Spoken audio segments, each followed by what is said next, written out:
"Take the reins," Clay said, bracing one hand over Emma's as his bay mare reared beside the burning stage shed. Emma closed both hands around the leather, but did not mount. Tears cut through the dust on her face, while Sage barked toward riders on the ridge, and Leander Langston counted the last of Walker Ranch's cattle money. When she asked what he expected in return, Clay released the reins, stepped back, and said, "Nothing. But if you stay, let it be your choice." Smoke burned Clay's throat. A cut crossed his left cheek where he had dragged her clear of a falling beam. But he watched only Emma, not the silver at Leander's boots, the 2 Tucson bank drafts copied into his notebook, or the riders descending from the ridge. She stood rigid against the heat, reins trembling. One sleeve of her dark green dress was singed. A brown shawl hung crooked from her shoulders. Hostlers and passengers watched Clay with the hard silence reserved for a man who had just bought a woman. "There is no such thing as nothing," Emma said. Smoke roughened her voice, but she kept her chin level. She did not look at the stirrup. Clay understood why she would not mount. East lay 30 miles of dry alkali. West lies Walker Ranch. She had been pulled from a marriage bureau wagon whose promised husbands became forced labor contracts. Every road ended on some man's land, and the Reins looked like another transfer, not freedom. Behind her, fire chewed through the remains of her steamer trunk. The black paint blistered, but its mark remained visible, a diamond crossed by a single line. Clay knew that brand. It belonged to the freight wagons run by Tobiah Donovan, his uncle, and Walker Ranch's partner in the North Well and shipping route. Leander snapped his satchel shut. Debt cleared Walker. The company relinquishes every claim to Emma Lawson's transport or labor.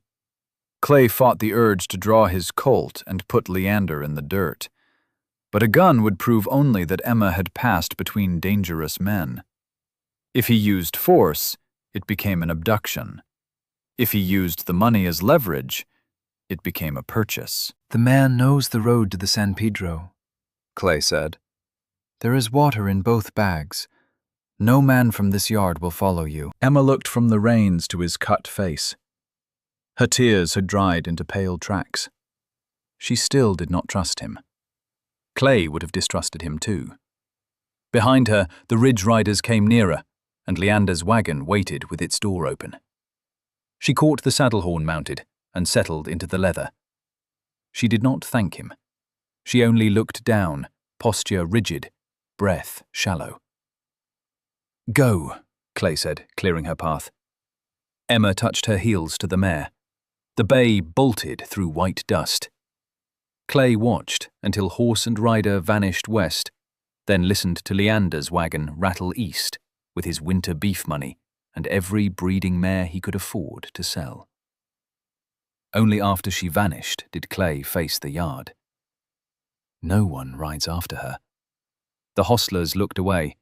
Leander calmly pocketed his notebook, wrong for a collector beside a burning shed, then climbed aboard and left Clay to borrow a mule home. She did not reach the river. 4 hours later, Clay returned to Walker Ranch on a borrowed mule and found his bay tied outside the Northern Line shack. Emma sat on the porch with her boots on and her saddlebag packed against her knee. Clay dismounted. Sage ran ahead, ignored the water bowl, and lay his chin on Emma's boot as if he had been assigned there. "Traitor," Clay told the dog while he tied the mule. Emma's mouth almost moved. "The river road is blocked by a slide. I did not have enough water to skirt it. The shack is empty." Clay unlocked the door, set the iron key beside the lantern, and backed onto the porch. He left the door unlatched. "There are oats in the bin and wood by the stove. I sleep in the tack room below the main barn. No one uses this place." "What is the price of the stove wood?" "It is wood," Clay said. "It grows on trees." "And the room, Mr. Walker?" "Clay. And there is no price." Emma drew a worn ledger and pencil stub from her pocket. 50 cents a week for the roof, 2 bits for oats. When I find work at a telegraph office, I will send payment. Clay watched her enter the figures. Her jaw stayed tight, shoulders braced. She was turning every kindness into a debt she could settle before any man claimed it had bought something else. Suit yourself. He whistled for Sage. The terrier looked at Clay, then pressed his chin harder against Emma's boot. Clay sighed. Keep him, then. He has never shown such devotion to honest work. For 3 days, Emma came to the corrals at dawn, mucked stalls, checked hooves, and brushed the Sunday mail teams. She understood horses. She approached the nervous roan from the left, knew when a team had been run too hard, and left the right slack in a cross tie. By the second evening, Sage sat when she pointed. Clay had tried for 3 years. Clear management, Emma said when Clay stared. Cruelty, Clay answered. You have wounded his independence. This time the corner of her mouth moved. Emma retied a slipping knot, discarded moldy grain, and told Clay his favorite roan favored the near foreleg. He is not, Clay said. The roan limped 3 steps later. Emma raised one eyebrow. Clay decided the horse had betrayed him on purpose. On the 3rd afternoon, a hired hand leaned over the corral fence. Tobiah rides in tomorrow from the North Camp. Send a wire asking why the Tucson account is empty before shipping season. Clay tightened a cinch. He will get his answer when he gets here. At the water trough, Emma's hand closed around the packed saddlebag she still carried each morning. The name Tobiah had struck harder than any warning. Clay led the saddled mare past her. The key is on the table. The bay is still yours. Choose the road when it is yours to choose. The next morning, Clay found Emma inside the equipment shed, studying one of Tobiah's freight wagons brought down for an axle repair. Her fingers traced the crossed diamond painted on its side, the same mark that had burned on her trunk. Clay stopped beside her. Tobiah runs 50 wagons between here and Colorado. Not only freight. Emma reached beneath the wagon bed and pulled a concealed iron latch. 2 floorboards lifted, exposing a shallow compartment. Inside lay 3 cheap cotton dresses wrapped in paper and a stack of blank labor contracts, identical to the one Leander had produced at the stage yard. They advertise for wives in St. Louis and Kansas City, Emma said. They pay the rail fare. At the end of the line, a man says the groom died, backed out, or lost his home. Then he shows the woman a debt clause and sends her wherever the company chooses. A mine camp, a ranch, kitchen, a room no honest contract would name. Clay stared at the dresses, his uncle's wagons, his ranch yard, his family name. Leander was the collector, Emma said. Tobiah owns the paper. But Langston kept asking which depots had barred windows and which drivers changed the route. I thought he was counting profit. Clay's hand settled on his Colt. Tobiah will be here by noon. I will settle this before he unharnesses. Emma stepped into his path. No. He is running a slave line from my yard. And if you shoot him, what happens to my word? Her eyes flashed. The law sees a rancher who paid a fortune for a woman and fought his own uncle over her. They will call me property with 2 owners. They will say I invented fraud to escape a debt.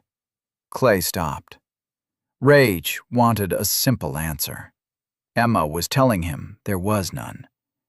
If he struck first, Tobiah would become the injured man, and she would disappear behind Clay's anger. I need the route ledger, she said. The Sunday freight leaves for the silver camps in 6 days.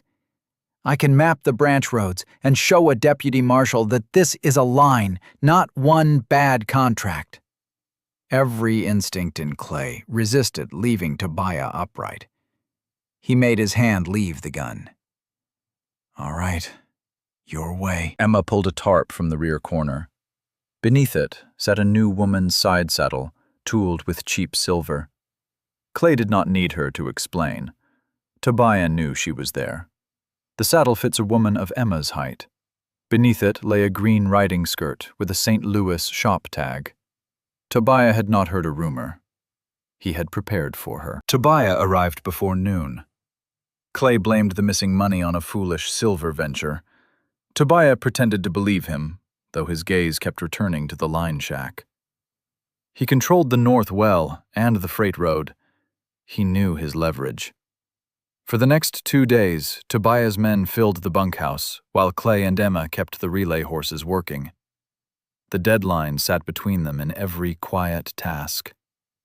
At supper that night, Tobiah took the head of Clay's table and spoke around Emma as though she were a misplaced crate.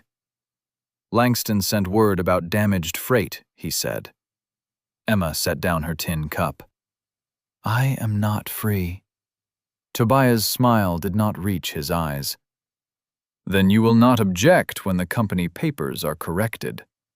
Clay felt every man at the table go still. Emma answered before he could.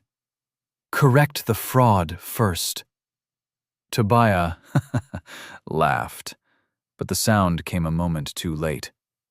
From then on, the bunkhouse men watched her as a danger instead of a helpless woman. Clay could not decide whether that made her safer or placed a brighter mark on her back. "I'm putting a man on the line shack porch tonight," Clay said while she cleaned a bridle.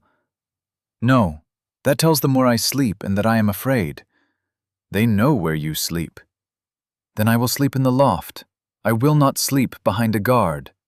Clay dropped a currycomb into the bucket. "I am trying to keep you from being dragged out in the dark. You are building a fence around me. I did not escape one wagon to be kept in another man's pasture." The words struck clean. Clay had been counting her like stock, where to place her, whom to post, how to prevent a loss. The recognition shamed him. He lowered his voice. "You are right. Tell me what you need." Surprise crossed her face before purpose replaced it. "I need the eastern ridge. The wagon tracks split beyond the dry wash. I must map which branch reaches the camps." Clay wanted to forbid it. Tobiah's men rode that country, and the desert punished mistakes without caring who had made them. But Clay had asked, and her answer was not his to revise. "There is a seep below the Red Canyon wall. I will mark it and fill 2 bags. Take the bay." He watched her ride out alone. For 4 hours, Clay paced cleaned an already clean rifle and watched the ridge. When the bay appeared, his held breath left hard enough to hurt. Emma rode in heat-flushed and dust-coated, a folded route sketch tucked inside her bodice. Clay took the mare and handed her bread wrapped in cloth.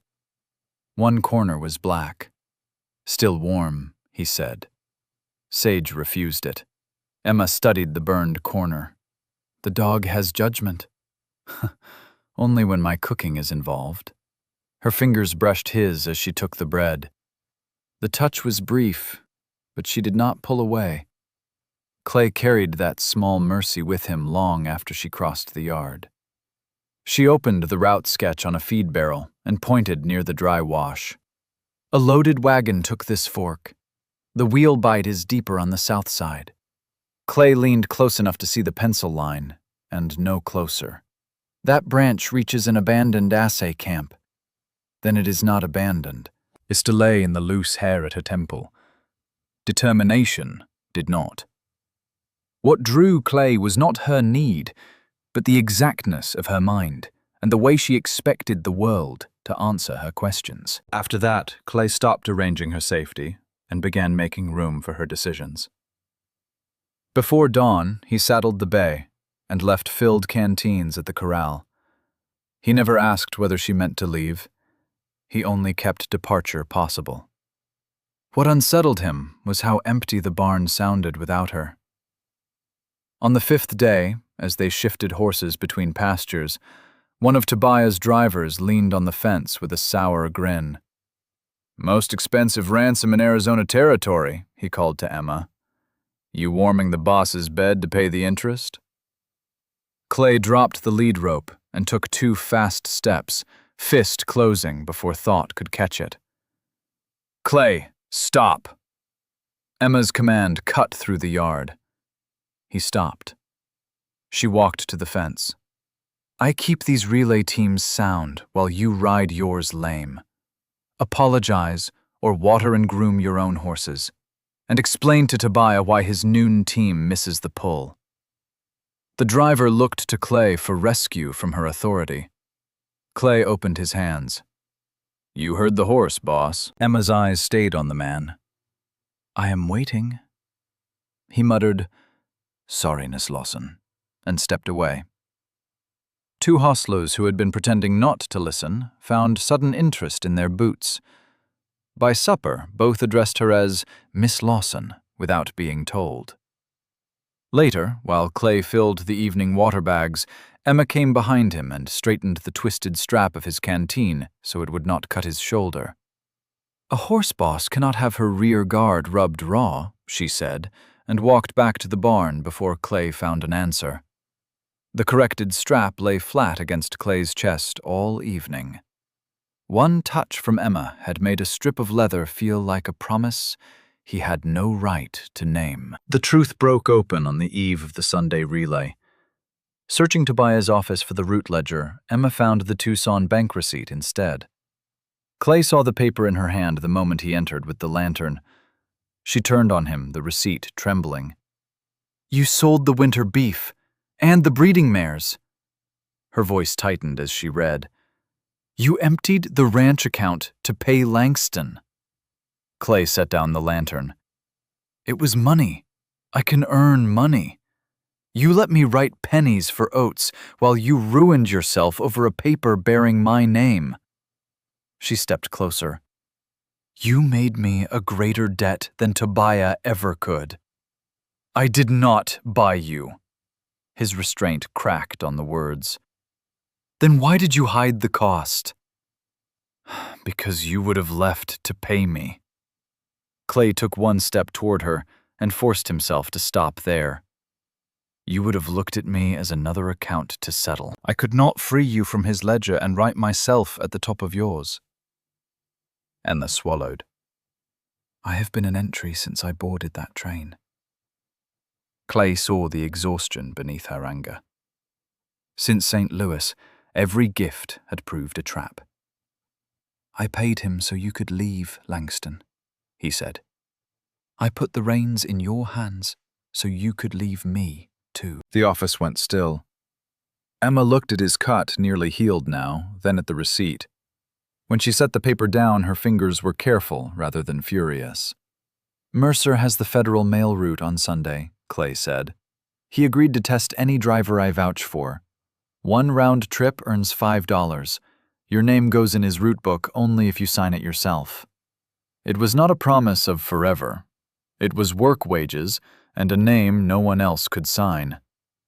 Emma folded the receipt and left it on the desk. "Then I will be at the station before sunrise." That night, when Clay passed the line shack, her boots rested on the porch. For the first time, she had slept inside without them. Clay stood in the darkness. The key remained inside, but the door was closed by her own hand. Trust had arrived as a woman, deciding she could sleep. Tobiah came for her at sunrise. His buckboard rolled into the yard behind 4 armed riders. Hired hands drifted from the barn and bunkhouse, keeping their distance, but watching. Tobiah climbed down with a leather binder under one arm. "You paid Langston with family money," he said, throwing the binder onto the trough. "The contract belongs to my company." Emma stepped from the barn into the pale morning dust. Tobiah pointed at her. "She owes 2 years domestic labor. Put her on my wagon, or I close the north well, pull every freight team, and leave your winter herd without a road to market." The colt felt cold against Clay's hip. One draw could answer the insult and lose everything Emma had asked him to preserve. Clay. Her voice held warning, not rescue. He looked at her standing tall before the watching men. If he made this a gunfight, her refusal would become a footnote to his violence. Clay unbuckled the gun belt and laid it on the trough. Smart boy. Tell her to fetch her things. I do not tell her anything, Clay said. She speaks for herself. Tobiah faced Emma. Get in the wagon. Emma walked forward until every man could hear her. I am not your wife, your servant, or your debt. The contract was built on fraud. You own no hour of my life. Tobiah's face darkened. He jerked his chin at a rider. Put her aboard. The rider dismounted and reached for her arm. Clay stepped between them without reaching for the gun. The rider's fist struck his jaw. Clay staggered, tasted blood, then drove his shoulder into the man's chest and shoved him clear. Instead of pursuing him, Clay planted himself against the buckboard wheel. Cut the traces, Emma. She drew the small knife from her pocket. A second rider reached toward his holster. A rifle lever clicked beside the barn. Then another. Clay's hired hands had formed a loose line across the yard, the same men who had watched Tobiah call Emma freight. Two held rifles. The others carried hammers, pitchforks, and an axe. No weapon was aimed, but no man moved aside. The rider counted them, took his hand from the colt, and stayed mounted. Emma cut the leather traces and neck yoke straps until the team broke free. One slap sent the horses across the yard, leaving Tobiah with a useless wagon and a ring of witnesses who had finally chosen where they stood. Tobiah roared, but none of the hired hands moved to catch the team. Clay wiped his mouth. Take the north well. Take the freight road. Walker Ranch is done with you. He left his gun on the trough and walked toward the south road. He did not look back until footsteps sounded beside him. Emma had chosen to follow, carrying her ledger under one arm and leading the bay with the other. At the edge of the property, Emma stopped. Where are we going? Clay looked south, where the road shimmered beyond the cottonwoods. For the first time since inheriting Walker Ranch, he had no land, no plan, and no answer prepared. I do not know. Emma shifted the ledger beneath her arm. Then begin with water for the horses. The practical instructions steadied him more than comfort would have. They walked on together. By afternoon, Clay and Emma had moved his relay horses to a leased lot beside Sonoran Station. Tobiah kept the north well and freight yard. Clay kept the teams in his own name. Emma took charge without waiting to be assigned. She measured water, traded spare hay for stable space, and copied her route map while Clay repaired the fence. On Thursday, a dust devil struck the lot. A loose tarp snapped, the lead roan shied, and the herd surged toward the open gate. Clay ran for the front, as he always did. Clay, get back! Take the rear! The order stopped him. He let the roan pass, ran behind the herd and blocked the gate, while Emma stepped into the center of the panic. Her low whistle turned the lead horse. One circle, then another, and the others followed, until dust settled around quiet hooves. Emma came to him with a damp cloth and touched the split in his lip from Tobiah's rider. You possess a rare gift for standing where a fist is headed. Clay winced. I have taken a new position. Rear guard. Poor wages demanding boss. The boss saved your horses? She did. Clay watched her smile and knew he wanted to earn that look again. I may stay in the position. Her laugh came clear and bright. The Sunday run is in 3 days. I am taking the team. She was not asking permission. She was claiming the work. "You will need a rear guard," Clay said. The words came out rougher than he intended. Riding behind her was no hardship. Watching her leave without him had become one. Emma held his gaze. "I will, and I expect him to follow my lead."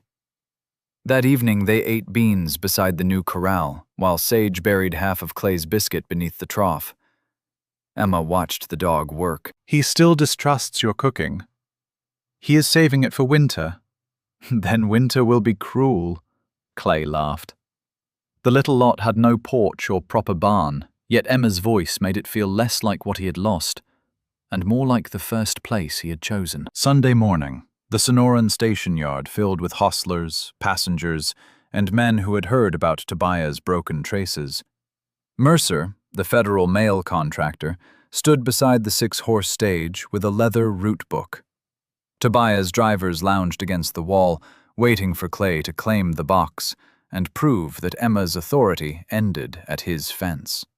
Mercer held the driving lines toward Clay. Clay stepped back. "I ride rear guard," he said, loud enough for the yard. "Miss Lawson reads horses and roads better than any driver I know.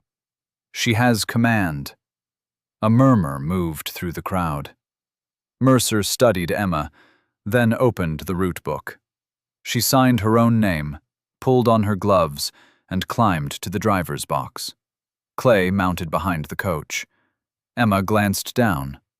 He tipped his hat. She snapped the lines, and the stage rolled out. The outward run took 3 hours. Emma avoided an axle-breaking gully and reached Tucson 10 minutes early. After changing horses and mail sacks, she drove the return just as cleanly. Clay rode behind the coach as ordered. At the gully, he saw the safer ground when she did, but kept silent. Emma shortened the near line and guided 6 horses through without a jolt. Trusting her judgment made room for both of them to be strong. They reached Sonoran at dusk. Emma climbed from the box, but kept the reins looped around her palm while the hostlers unharnessed. Clay dismounted. The silence between them no longer held suspicion. It held the weight of a choice neither wanted to cheapen. "I am keeping the job," Emma said. "I will put my first month's wages toward the bay. The mare is yours. I will buy her." Her tone softened, but not her decision. "I will not stay because I have nowhere else. I will not stay because I owe you." Clay stepped close enough to speak quietly, but no closer. "I do not want gratitude. I want your voice in the barn at dawn. I want your name in the route book. I want to ride tomorrow, knowing you chose the road beside mine." For one long heartbeat, Emma said nothing. Clay felt every mile of space he had promised her open between them. Then she reached for his hand, firm and deliberate. "Ride beside me," she said. Leander Langston returned 2 weeks later, with a deputy United States Marshal. He was a Pinkerton operative, hunting the line that had swallowed his younger sister. Clay's 2 bank drafts had gone into Tobiah's company account. Leander's receipt and the bank clerk's testimony tied Emma's false contract to it. Emma faced him across the station office. "You left me in that wagon. I stayed close enough to keep the route alive, and not close enough to save only one woman," Leander said. "I will not ask you to call that mercy." She gave him no forgiveness. She gave the marshal her map, the contract wording, the hidden latch, and every depot she remembered.